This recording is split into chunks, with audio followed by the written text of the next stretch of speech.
Good afternoon. Welcome to our pre-recorded session, The Nation's Plans for Post-Pandemic Recovery.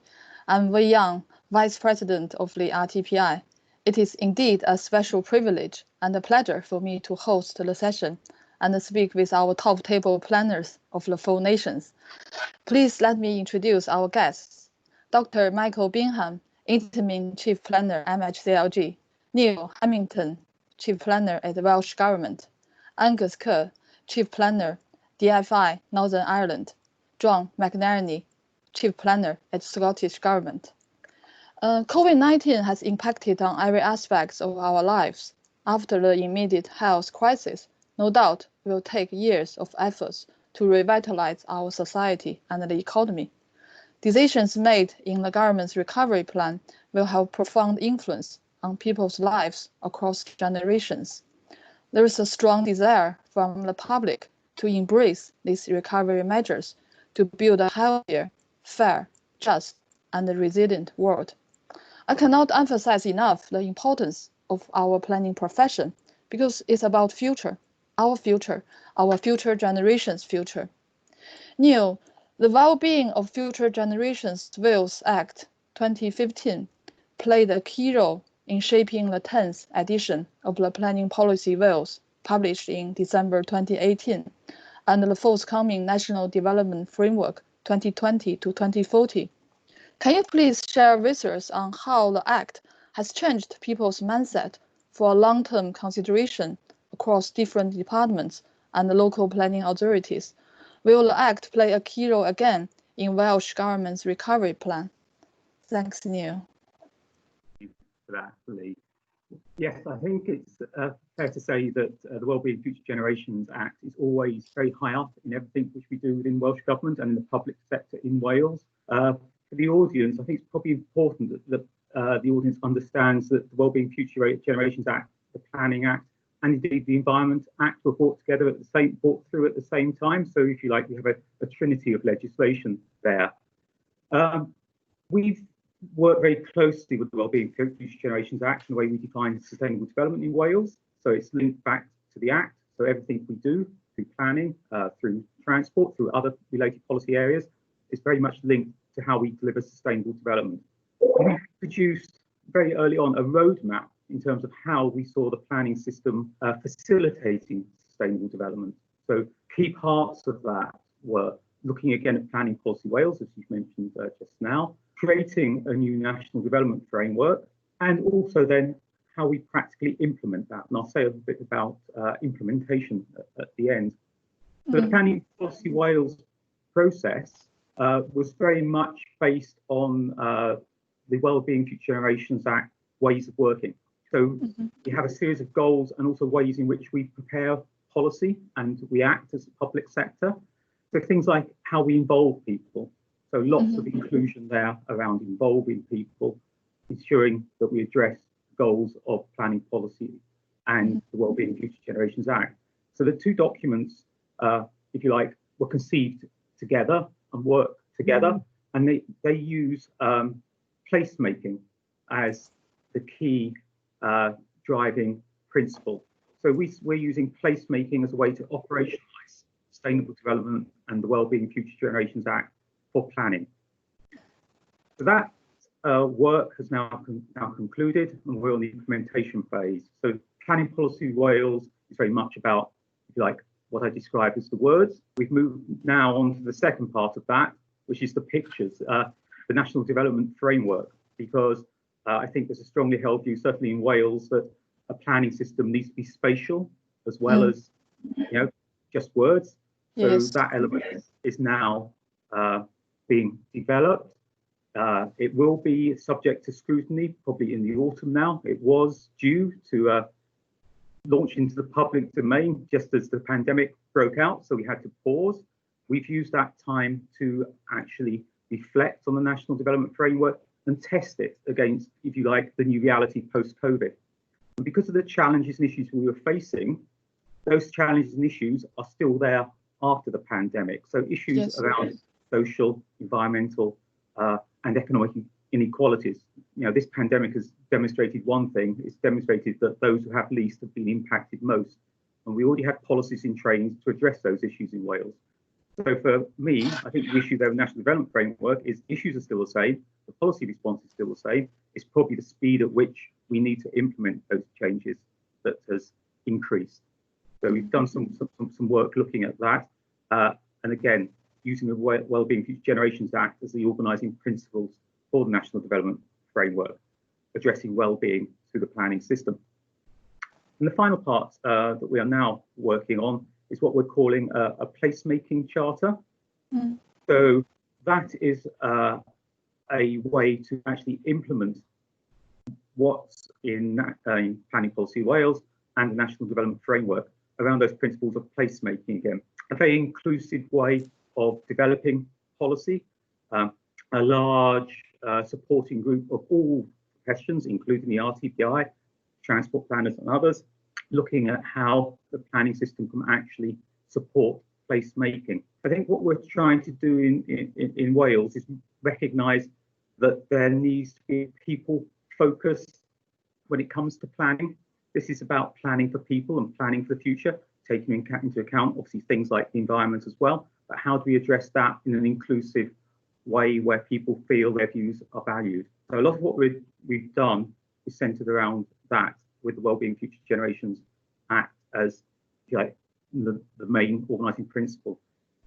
Currently, we're looking at Planning Policy Wales and interpreting that for a post-COVID world. So helping to provide some guidance for communities, developers and local planning authorities on what are the important policy interventions as we move forward and where may we need to change those policy interventions. So I think the Wellbeing Future Generations Act, I think the hints are in the title there. It's about well-being, it's about future generations, so it's about people and it's about the long term. By ensuring that those policies flow through our planning policies and our spatial plans, it puts us in a better position when we come to start thinking about the post-COVID world. Yes, I found that the Future Generations Act really helped to articulate the people's focus, and it's very easy to communicate with community, talk about what the planning policy is about. I think it's a very useful tool. At the moment, Lord Bird has been promoting the well-being of Future Generations Generations Bill for the whole UK. So I really look forward for that to happen. I think it will transform the whole conversation between different departments. Thank you very much, Neil, on that. And John, the Scottish Government has been seeking ideas on the fourth National Planning Framework, a vision for Scotland in 2050. Will the new National Planning Framework be developed alongside with the nation's recovery plan? What are your current considerations and priorities? How you will balance the short-term demand and the long-term vision? Thank you, John. Good afternoon, Wei. So the National Planning Framework's a defining characteristic of our planning system in Scotland. This one, the fourth National Planning Framework, will look forward to 2050. It will set out strategic priorities for Scotland over that period. And crucially, it will join up with other key policies across Scottish Government. It will also include a complete rewrite of Scottish planning policy. And it will set out a series of national developments that are seen as being of strategic importance. So it's a key document for us, and it will be part of the development plan. So we will be collaborating across the key policy areas of climate change, economy, infrastructure. And one of our key priorities just now is to consider the responses to the call for ideas. And we've had hundreds of these. So some of these will be about national developments, others will be around changes to policy. And we will produce a position statement in the autumn. So the National Planning Framework itself will go into the Parliament next year, 2021. We're looking at a radical policy shift, particularly to support net zero by 2045, and also what planning can do to support a green economic recovery. We've already confirmed that new national developments will need to contribute towards climate change and also to support that sort of economic recovery. Some of the themes that we're already reflecting on are consistent with some of the issues that have been discussed already as a result of the pandemic. So we're already focusing on climate change and what planning can do. We're thinking about the relationship between people and health, around inclusive economic growth and around the quality of place. So, I mean, these traditional relationships between people, place and work are very much in the front of our thinking right now. But there's also some areas where policies go hand in hand. So the quality of place and health is really important. And some of the issues that we've seen around an increasing desire for active travel can help us towards climate change objectives too.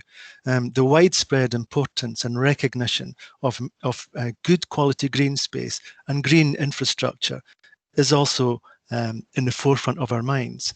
But there's numerous challenges that we'll be looking to work through in terms of a refresh of Scottish planning policy.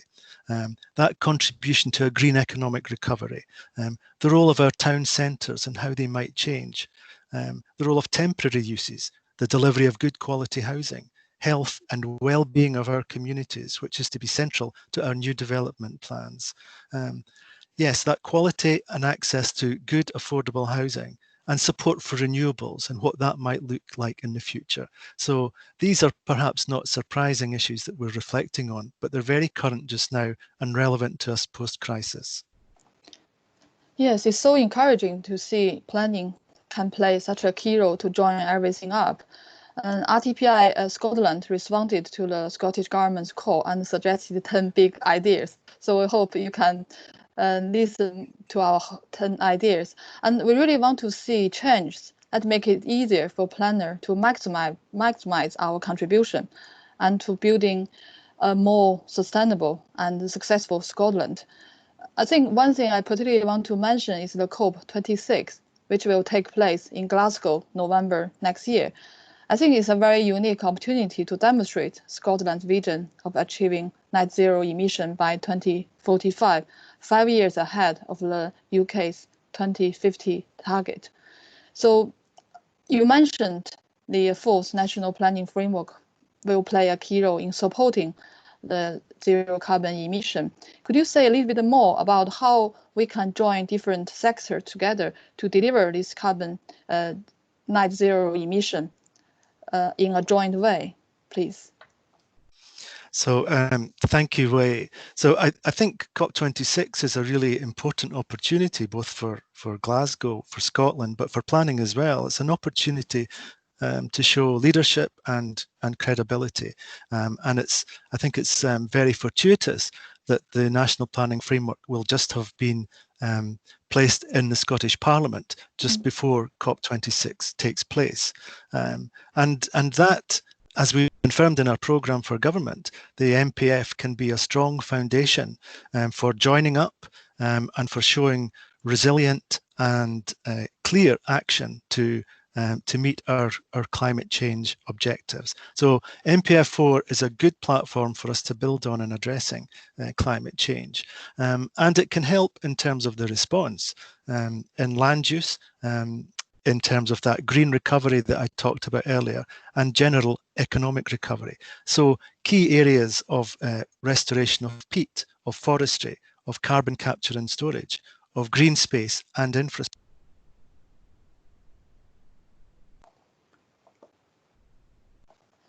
I think we have some technical problem. Maybe John's line has dropped off.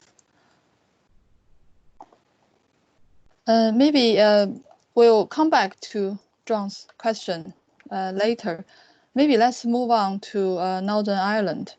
Angus, in 2015, in Northern Ireland, the planning function transferred to the former Department of the Environment, and since 2016 with the Department for Infrastructure, bring it together with the Regional Development Strategy 2035, the overarching plan for Northern Ireland. Angus, you played a key role in the reform. So now, 5 years on, what are the most successful parts of the reform, and what are the new priorities to be delivered in the recovery plan? You are on mute. Apologies. Thank you, Way. Yes, we went through a huge change in Northern Ireland back in 2015 when planning transferred to our councils really for the first time in 30 years. And that was a massive change, both in terms of actually a reorganisation of local government, but also then the transfer of a completely new and reformed system to the councils. And it was a logistical challenge across all aspects of the project, if you like, both human resource issues and legislative issues and so on. But I think overall, whilst it was very challenging, it has been successful. It has brought planning and local planning decisions and local sort of plans back to closer to local communities and closer to those elected representatives who are accountable to those communities for decisions, and really essentially brought planning to where it belongs, away from a sort of a central government function, as was the case in Northern Ireland before, much closer to those communities who really are affected by planning and the decisions that planners make. It's also, I think, allowed the reforms themselves have helped to sort of streamline the system. We changed our development plan process, and we front loaded the planning process more generally. So we have got engagement from communities much earlier on in the planning process and upfront, both in terms of decision making and in terms of plans. So I think those are sort of the key successes which I would pick out from that process. I think there has been definitely challenges in that. It was a huge amount of change. Some of the legislation didn't quite work the way we expected it to work, so we're doing work on sort of looking back at that and introducing some fixes to that. There's been issues in terms of, as you can imagine, capacity and culture across the system when you transfer something like this to councils which have never been used to doing it. There is a lot of capacity building required, and so we're working. The good thing we have with Northern Ireland's a relatively small place, we're working very closely with all the councils. You can get them all together in meetings and engage around the changes and the improvements that we want to make on that. So there's work going forward on continuous improvement and planning performance just at the moment to try and make the system work more effectively. Thank you. Yeah, please carry on. I was just going to say, in terms of then the recovery from the pandemic, clearly we see planning as being essential and central to that. And again, that's been an opportunity for us to work very closely with councils on trying to make sure that the system has worked in the early stages of the pandemic through a number of changes and improvements that we've been able to make to keep the system going. But now we're turning much more to what our minister is referring to as a green recovery from the pandemic and the role that planning can play in facilitating that. So that's, I think, moving us beyond even where we were before the pandemic, to focus not just on process improvements, but also to look at policy changes around the implications for that green recovery from the pandemic, and what it is that we can do on the planning side, both in decision making and plans, to address some of those issues. We've been doing a lot of work before the pandemic on a new placemaking agenda, which we introduced from a Living Places guidance document, and we're looking now at trying to see how that can be rolled out more effectively and to an even greater extent to contribute to the recovery that we need to be making. And one of the areas that we're trying to look at as well is really evidence gathering and understanding of what the implications of the pandemic have been, because it's very early on, and trying to understand how will that change the way people live and work and play within society, the role of town centres, public transport, the extent to which home working will be a factor. And we are in a fortunate position because of the relatively recent transfer. All of our 11 councils are relatively early on in bringing forward new local development plans. So I think there's a real opportunity for them to dig into that and understand that and what it means for their local areas, and begin to actually bring forward local policies that address that green recovery from a crisis from which we're emerging at the moment. Excellent. Yeah, that's a very special opportunity to make sure actually the local plans can reflect the green recovery at the same time. Thank you very much for sharing that. John, sorry we missed you a bit earlier. I think there was a technical problem. Your line dropped off. Sorry, you didn't finish your part. Would you like to continue? I think you were talking about passionately about how planning can play a key role to deliver the green recovery, particularly on the zero carbon emission part. Okay, would you like me to start from the beginning, or have you already got half of that? I think we got half of that. Maybe okay. You can give a quick summary of the key findings and your main objectives. Right. Okay. So you had mentioned in your question the inclusive nature of the program for MPF, and part of that is the contribution or the co-production of the National Planning Framework with authorities across Scotland, who are now currently working on indicative regional spatial strategies that can set out their priorities for regional development across the country, and we'll build that into the National Planning Framework going forward. So I had talked about some of the green recovery and the references to the need to store peatland for forestry, for carbon capture and storage, for green space and infrastructure.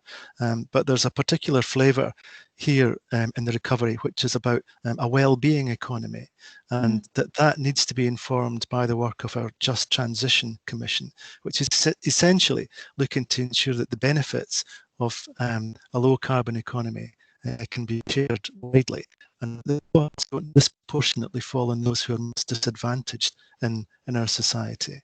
And also the lessons that we are learning from COVID need to be embedded in the quality of placemaking and the places that we want to create. The role of communities in that is, of course, incredibly important. Yes, absolutely. Thank you. It's so encouraging to hear all the three nations have given so much emphasis on well-being, health, and also decarbonization. I think also you are so passionate about the role of planning and the role of planners. It's really encouraging to hear that. And at the moment, actually, in England, we are doing a planning reform. So my last question of the first round, I want to ask Michael about the English planning reform. In March this year, when the budget 2020 was published, the Secretary of State made a statement about English planning reform and the likely contents of the upcoming planning white paper.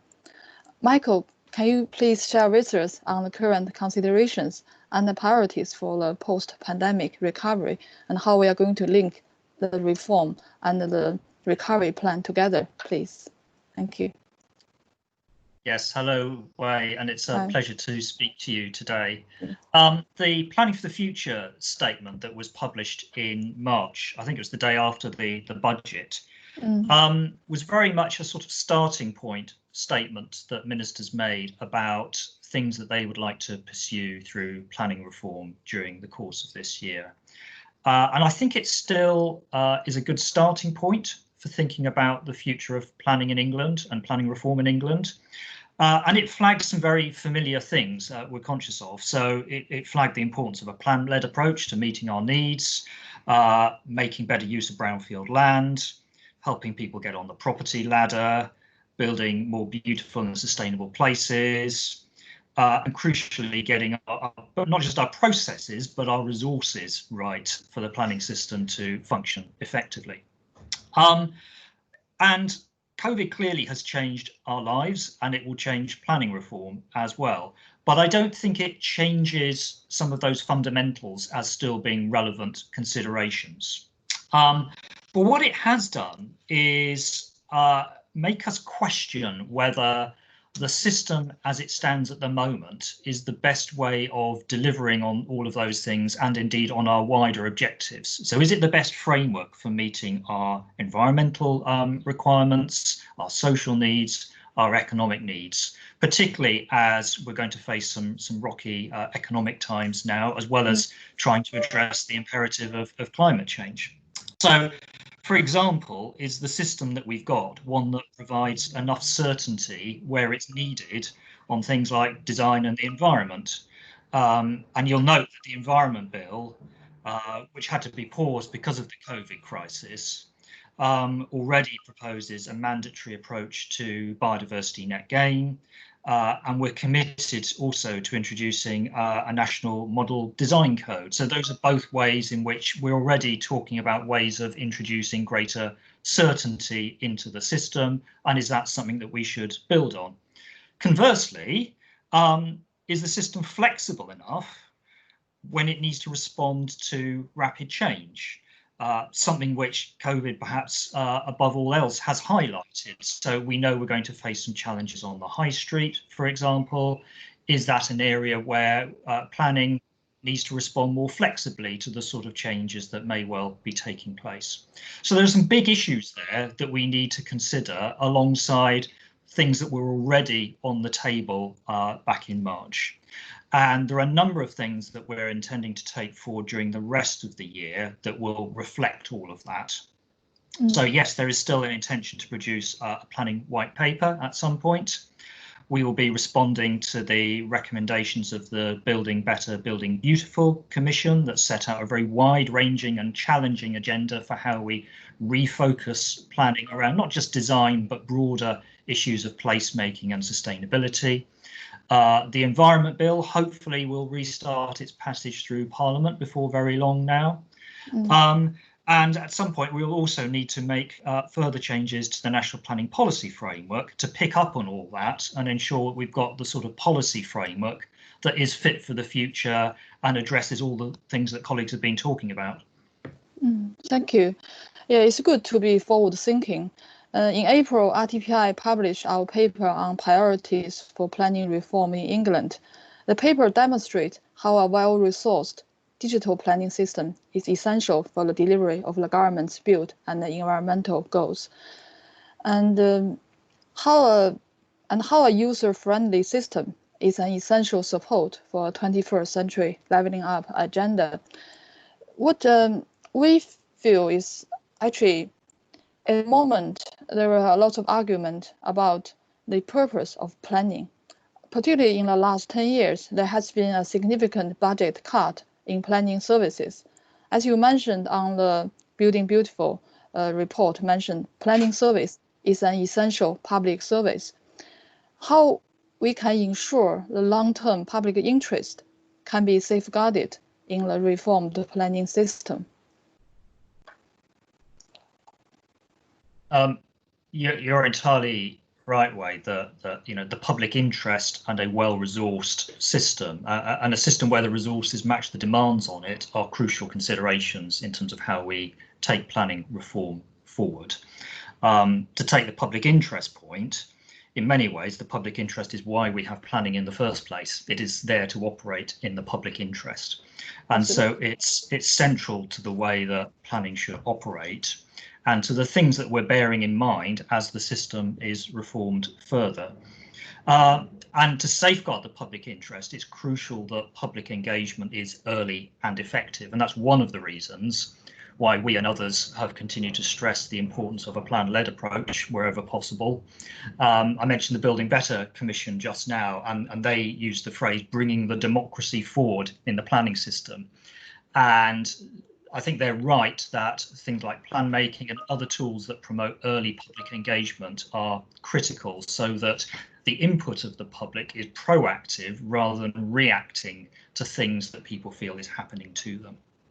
But also the mechanisms through which the public engage are critical. Something that we've seen during the COVID crisis is really a fast tracking of moves towards a more digital planning service across this country and indeed elsewhere in the world. That has many benefits. And obviously, we will need to think about what lessons we can take from that in terms of the long-term way that the planning system operates. But equally, we're very clear that planning needs to be inclusive, it needs to work for everybody, and there need to be some safeguards as well. So there are huge benefits from that digital transformation in terms of how you can make it easier for some people to engage, but also we need to think about the people for whom that isn't so easy at the moment. How can we extend engagement and keep engagement positive so that everyone has a chance to have their say? And you're right as well about resources, and that's one of the things that the planning white paper is going to look at. How can we make sure that we have not just the absolute level of resource in the system, but the right skills matching the planning challenges of the future, whether that's climate change, design quality, biodiversity, well-being, the sort of things that we've been talking about today. Yes, absolutely. I think actually we should aim for a modernized planning profession, so we have more skills to be equipped for the planners to tackle all these complicated issues for the 21st century. You mentioned the government's agricultural bill. There's one thing very innovative in the agricultural bill is it values the natural capital. I think from the pandemic, we see inequality has been exposed under the sunlight. The most deprived areas were the most affected. So I just wonder whether it's time for us to value social capital in our planning system and use public money for public goods by investing in planning. Because I think we can certainly demonstrate investing in planning can return dividends in both social, economic, and as well as environmental terms. So I think maybe it's rather than a time to question the purpose of planning, it's a time to invest more in planning and into our planning profession in different ways. And also, so do you want to say something about that, about how we can value the social capital in our planning system? You're right that there are lots of ways in which the planning system and planning services deliver value in economic terms, environmental terms, and social terms. And I think one of the challenges for the profession and indeed the academic community around the profession is how we can effectively capture and communicate that sort of value. And perhaps that's one of the things that collectively we haven't been as good at always in the past.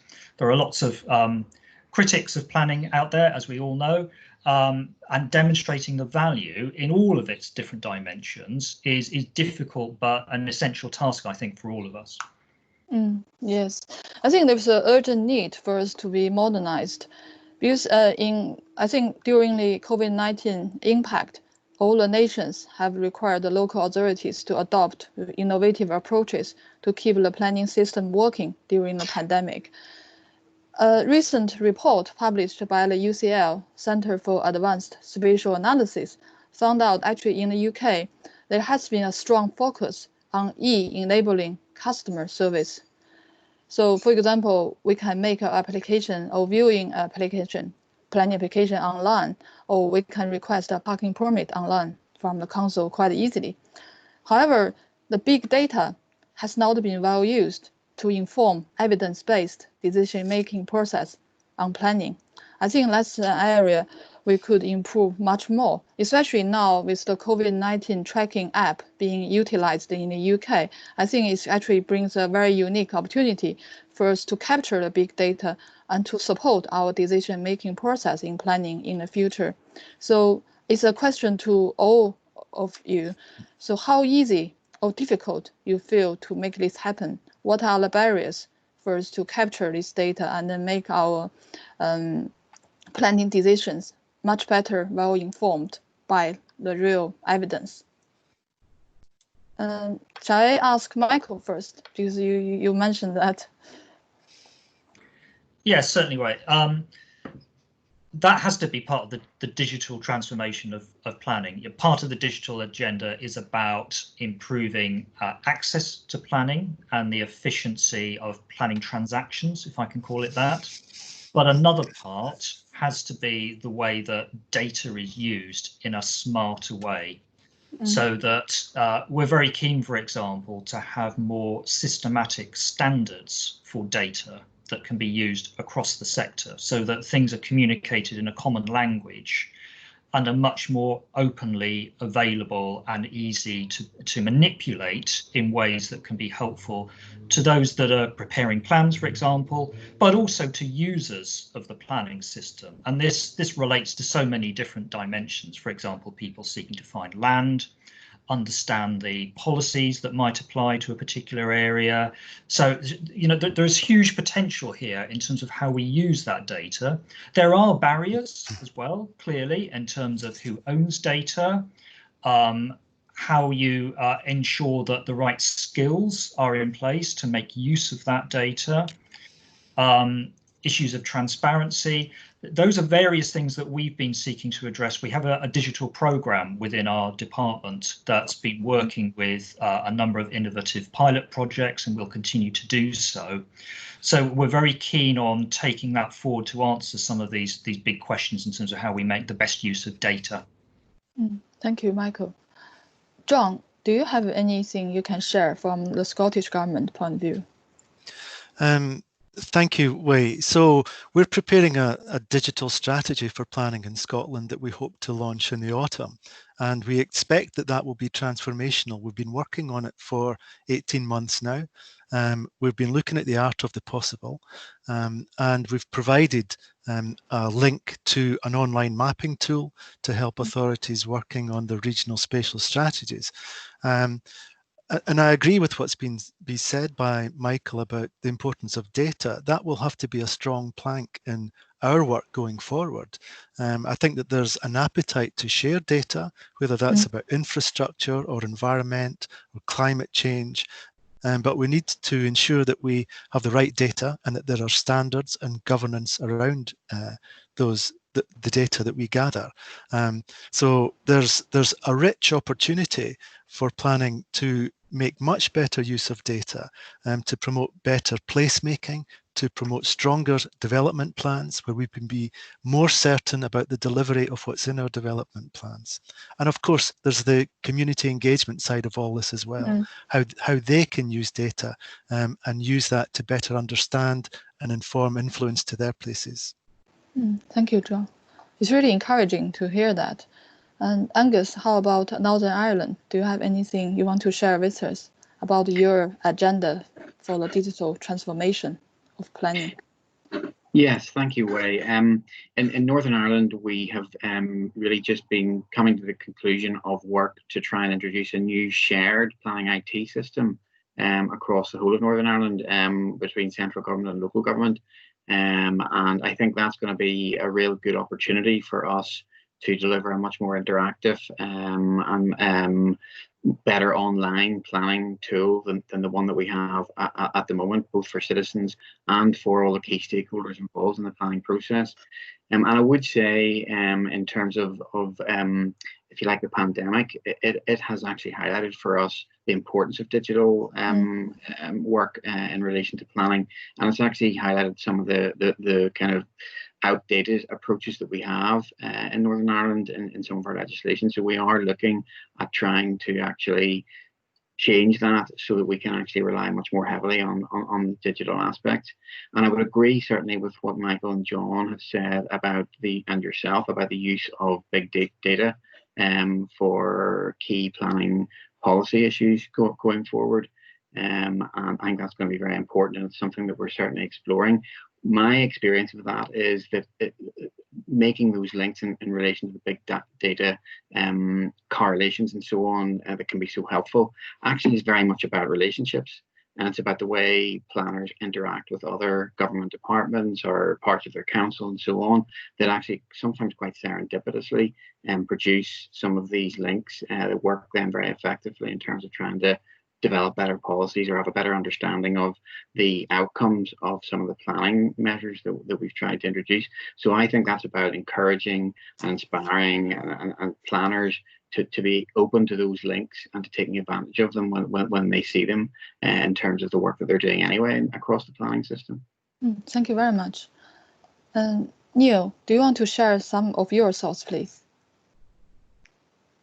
Okay.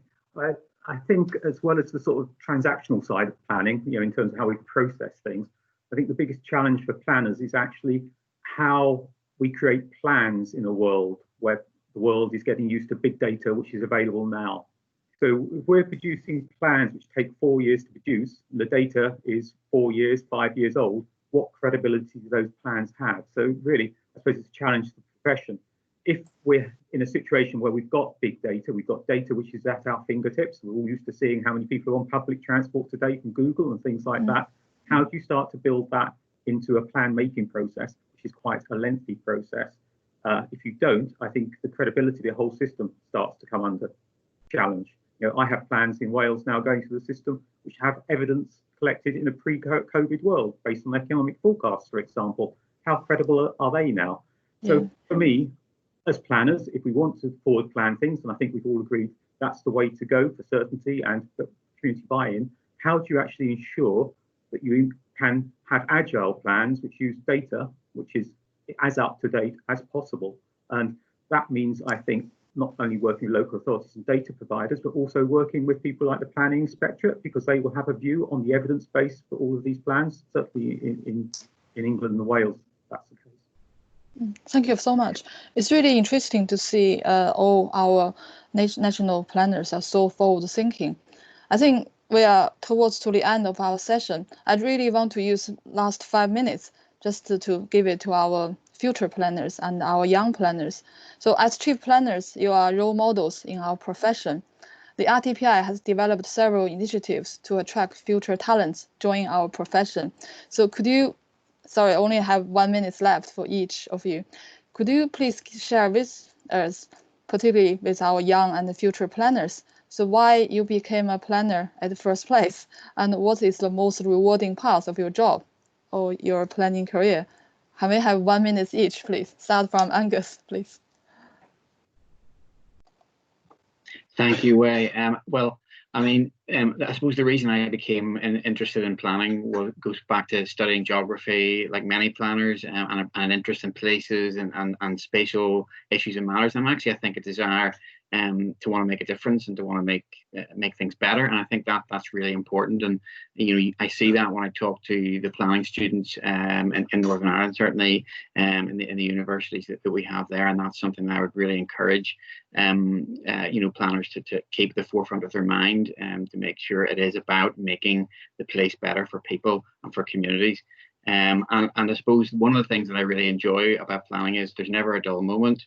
The political aspect of it, delivering for ministers at pace, the sort of the buzz of that, the rough and tumble of that, things change very rapidly. It's a really exciting role, and it's really very rewarding and very enjoyable. Thank you very much. Michael, how about you? Similar in a way. I became a planner because I was fascinated by the world around me and the impact of our actions on the environment. And what gives me a buzz is the sheer diversity of things that I've dealt with pretty much every week in my career, whether that's been in local government, in the private sector, or in central government.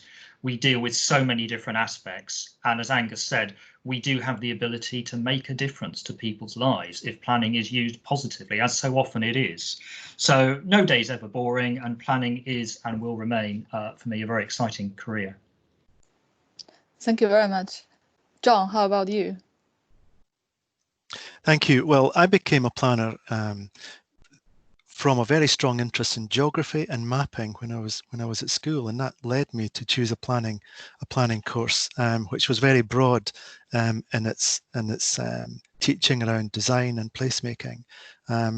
And I would say that the most rewarding part of certainly of my job now is seeing the really high quality of work around the country. We've had 9 national award ceremonies that I've hosted in my time in this post, and the rich variety of brilliant work across the country has been really good to see. And I'm really proud of the work that my own team have done on some innovative work around spatial planning, around policy, around digital, and around community interface, such as the place standard. And I've seen planners move all the way across government. They are so versatile, joined up great policymakers. So I think it's a tremendous job to have, and you can apply it at different levels in different professions too. Thank you very much, John. Neil, last but not least, could you share your thoughts, please? Similar to everybody else, I sort of came into planning through economics and a desire to change things, a desire to sort of address some of the social and economic inequalities that we see. We're still addressing those. I think it's a really, really rewarding career. You can do make changes. Certainly in government, you can make changes at quite fast pace. There are all sorts of policy areas where planning has a role. It is an important lever of public policy. Similarly to John, I think it's very clear that planners have sorts of the analytical and policy skills, which are in great demand.